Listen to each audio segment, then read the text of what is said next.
Et bienvenue dans cette nouvelle vidéo, j'espère que vous allez bien. Aujourd'hui on se retrouve pour le test du PC à seulement 100 €. Pourquoi je mets des guillemets? Parce que en un mois il a pas mal changé. Tout d'abord j'ai changé la RAM, j'avais mis 4 Go et en fait ça me suffisait pas du tout pour jouer. Et du coup je suis passé à 16 Go en 1856 MHz. J'ai également changé le ventirad, j'ai mis un ventirad d'AliExpress avec 3 ventilateurs parce que celui que j'avais mis lors du montage, le processeur il chauffait beaucoup trop. Et pour finir, j'ai changé l'alimentation parce que tout simplement j'ai lancé un jeu et l'alimentation que j'avais mise elle a cramé. Donc j'ai dû en racheter une, je l'ai payé 35 € sur le bon coin, c'est une Mars Gaming. Donc maintenant le PC il vaut plus dans les 200 €. Après, en termes de composants, à part les 16 Go de RAM qui ont changé, il n'y aura pas une grosse différence avec le PC que j'avais construit de base. Alors tout de suite, on se retrouve pour faire un petit benchmark, c'est-à-dire ça va donner le score de notre PC. Donc on se retrouve sur l'ordi. Donc voici le benchmark que j'utilise, c'est un benchmark gratuit, donc on va tout de suite lancer le test.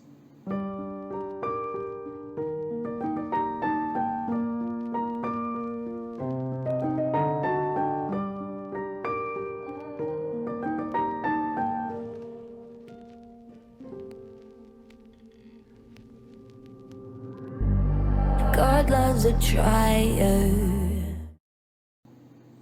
Donc voilà, le test est fini, donc à tout de suite, regardez les résultats. En termes de gaming, il m'annonce 10%, donc c'est assez bas. Pour une utilisation bureautique, on m'annonce 59%, donc ça fait le taf.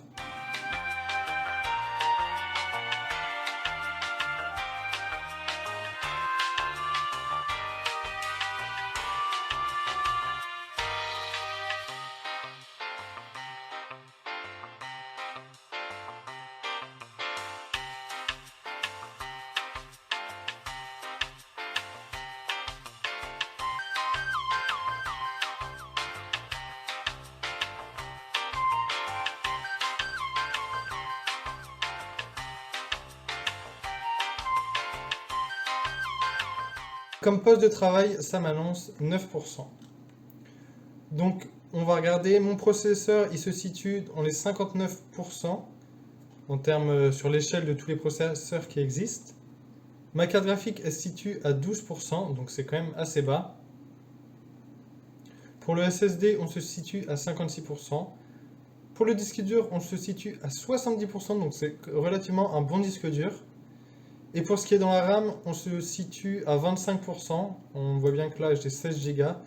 Je pensais pas que ça serait aussi bas pour la RAM, mais c'est ça, la DDR3, ça commence à être vieux. Maintenant, on a vu les résultats du benchmark. On va tout de suite tester le PC en jeu. On va commencer avec Rocket League. C'est parti.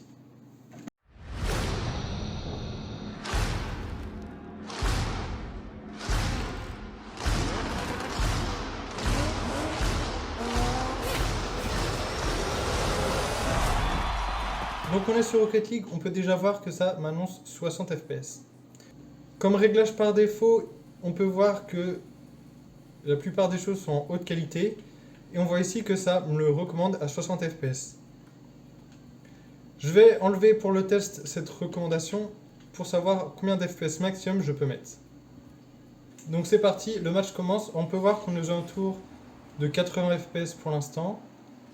On monte à 100. Puis on va vite redescendre, je pense.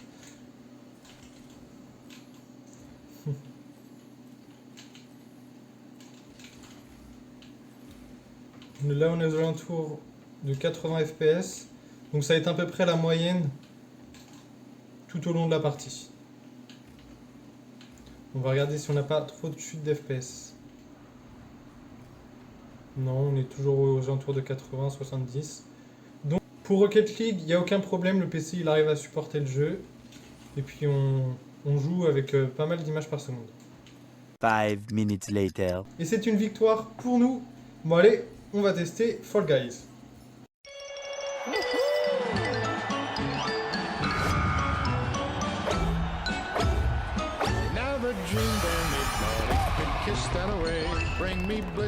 Donc c'est parti sur Fall Guys, on peut voir qu'on est aux alentours de 70 FPS.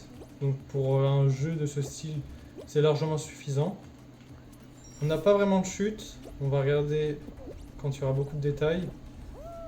Ça commence mal. Voilà, bah si j'ai du mauvais sens, ça va pas le faire.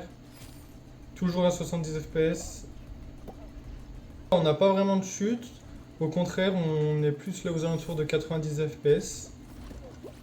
Donc le PC fait largement tourner Fall Guys. Et hop. Ah non, bah je croyais que j'étais qualifié, mais pas du tout, je viens de perdre. I have not come this far to die now.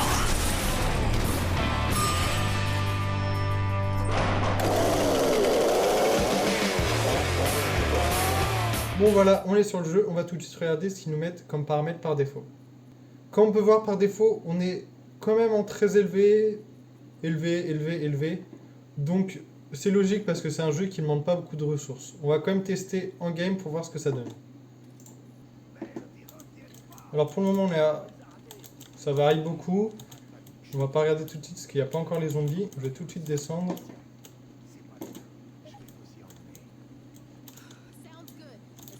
On est aux alentours de 124, 100. Est-ce qu'on va descendre en dessous de 100 FPS? Oui. On a 70, ça descend relativement vite. Est-ce qu'on va descendre en dessous? On n'a pas l'air. Je pense qu'on va être aux alentours de 100 FPS en moyenne.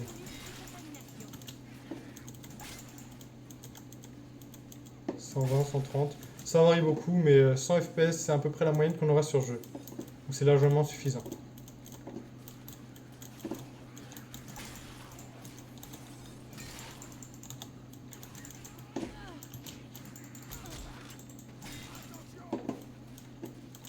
Bon, maintenant on va tester un gros jeu, un jeu qui demande beaucoup de ressources, GTA V.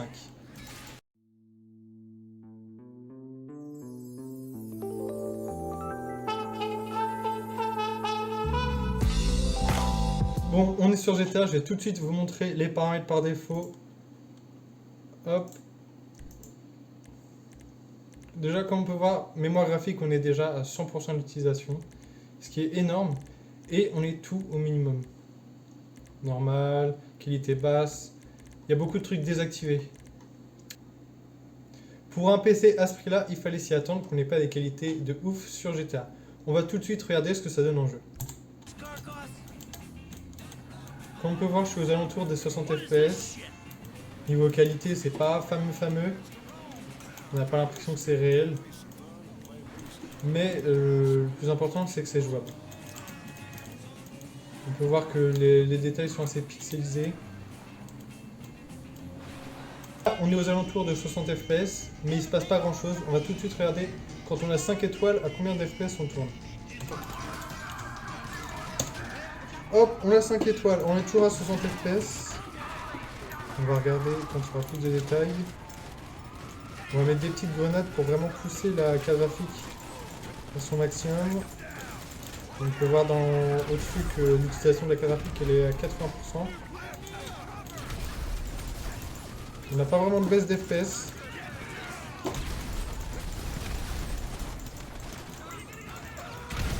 On est descendu à 54 FPS, mais on remonte assez vite.